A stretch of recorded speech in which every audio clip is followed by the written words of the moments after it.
Psalm 78. Israel from Moses to David, a contemplative song of Asaph. Listen, my people, to my teaching. Turn your ears to the words of my mouth. I will open my mouth with a parable. I will utter perplexing sayings from of old, which we have heard and known, and our fathers have told us. We will not hide them from their children, telling to the next generation the praises of Adonai and his strength and the wonders he has done. For he established a testimony in Jacob and ordained Torah in Israel, which he commanded our fathers to teach their children, so that the next generation might know, even the children yet to be born. They will arise and tell their children. Then they will put their trust in God, not forgetting the works of God, but keeping his mitzvot, so they will not be like their fathers. A stubborn and rebellious generation, a generation that did not prepare its heart, whose spirit was not loyal to God. The sons of Ephraim were archers armed with bows, yet they turned back in the day of battle. They did not keep God's covenant and refused to walk in his Torah.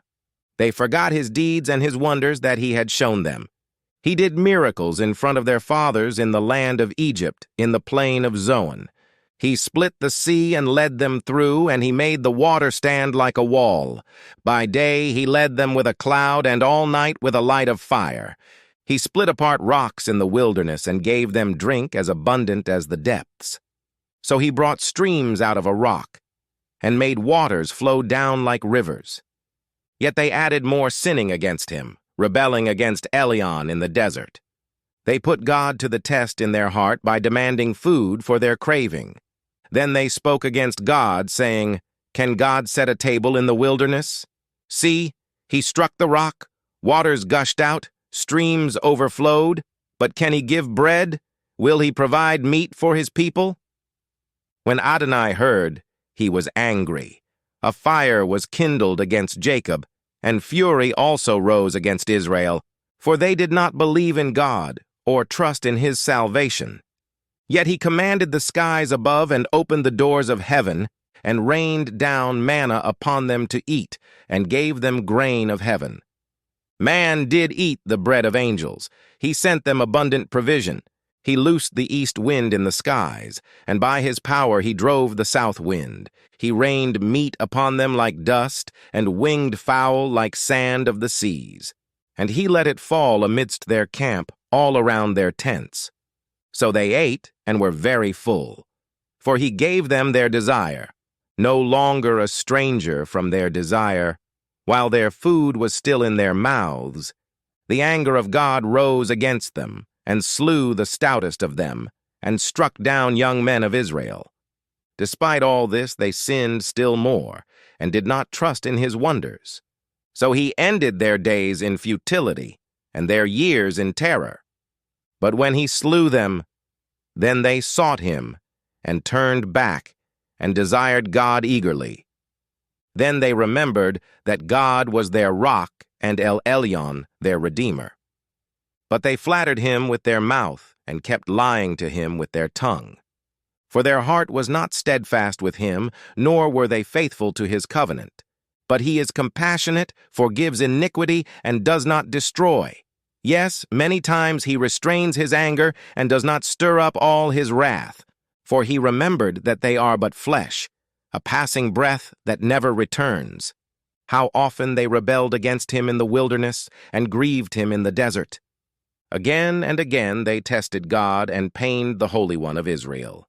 They did not remember his hand, the day he redeemed them from the foe, when he displayed his signs in Egypt, and his wonders in the plain of Zoan. He turned their rivers into blood, so they could not drink from their streams.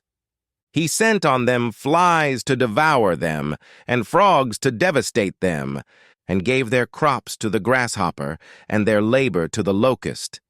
He destroyed their vines with hail, and their sycamore trees with frost, and gave over their cattle to the hail, and their flocks to fiery bolts.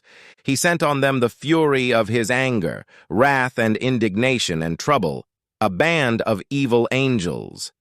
He cleared a path for his anger. He spared not their soul from death, but gave their life over to the plague.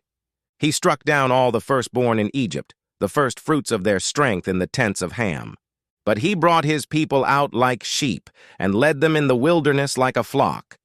He led them to safety, so they did not fear, but the sea overwhelmed their enemies.